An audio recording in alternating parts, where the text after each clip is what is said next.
อนนี้ยังบ่ฮู้ชะตากรรมของชาย7 คนที่ติดอยู่ในถ้ำนานกว่า4 วันมาแล้ว หลังที่มีฝนตกหนัก น้ำท่วมทางออกถ้ำวอนหน่วยงานที่เกี่ยวข้องเข้ามาช่วยเหลือด่วน ขณะนี้มีข่าวเหตุการณ์ที่มีประชาชนลาวติดอยู่ข้างในถ้ำมีจำนวน7 คนเป็นเพศชาย สถานที่เกิดเหตุแม่นบ้านพันไซเมืองรองแจ้งแขวงไซสมบูรณ์ตามข้อมูลเบื้องต้น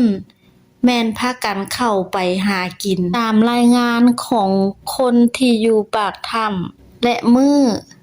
เกิดเหตุเป็นมื้อพายุเข้ามีฝนตกหนักเป็นเหตุให้ทางด้านในถ้ำเพิ่มระดับน้ำสูงขึ้นปิดทางออกของน้ำซึ่งตอนนี้ยังบ่ฮู้ชะตากรรมของชาย7 คนเลยซึ่งบ่สามารถติดต่อเขาเจ้าได้ตอนนี้เวลาก็ผ่านไป4 วันแล้วยังบ่มีวี่แววว่าน้ำจะลดลงเลยลูกเมียและญาติพี่น้องของคนทั้ง7ที่อยู่ในถ้ำเดือดร้อนใจเป็นห่วงความปลอดภัยของพวกเขาฉะนั้นอำนาจการปกครองของบ้านจึงได้ระดมกันหาเครื่องดูดน้ำมาช่วยกันดูดน้ำออกจากปากถ้ำเพื่อเปิดให้7 คนสามารถออกมาได้ซึ่งตอนนี้เร่งให้การช่วยเหลืออย่างเร่งด่วนพร้อมทั้งเฮ็ดพิธีกรรมทางด้านศาสนาและก็ความเชื่อไปพร้อมกันเพื่อให้สิ่งศักดิ์สิทธิ์ปกปักรักษาคุ้มครองคนทั้ง7ที่อยู่ข้างในให้ปลอดภัยญาติพี่น้องร่วมกันอธิษฐานขอให้ปาฏิหาริย์มีจริงมาถึงตอนนี้ทีมหน้าถ้ำก็ยังเดินหน้าในการช่วยเหลืออย่างต่อเนื่อง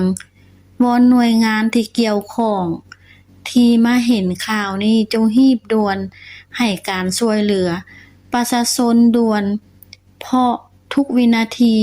มีคุณค่าชีวิตของคนด้านในมันคือวินาทีความเป็นความตาย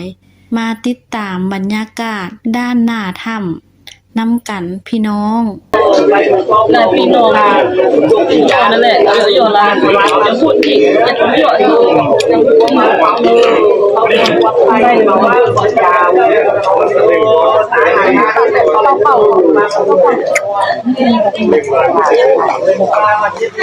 สุขของคุณทำเป็นข้อมูลผมจะฆ่าคนอื่นได้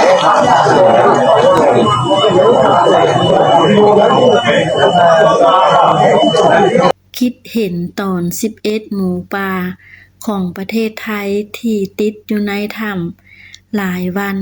แต่ว่าทุกคนรอดชีวิตทั้งหมดเพราะว่าการช่วยเหลือทันท่วงทีใช้เวลาหลายวัน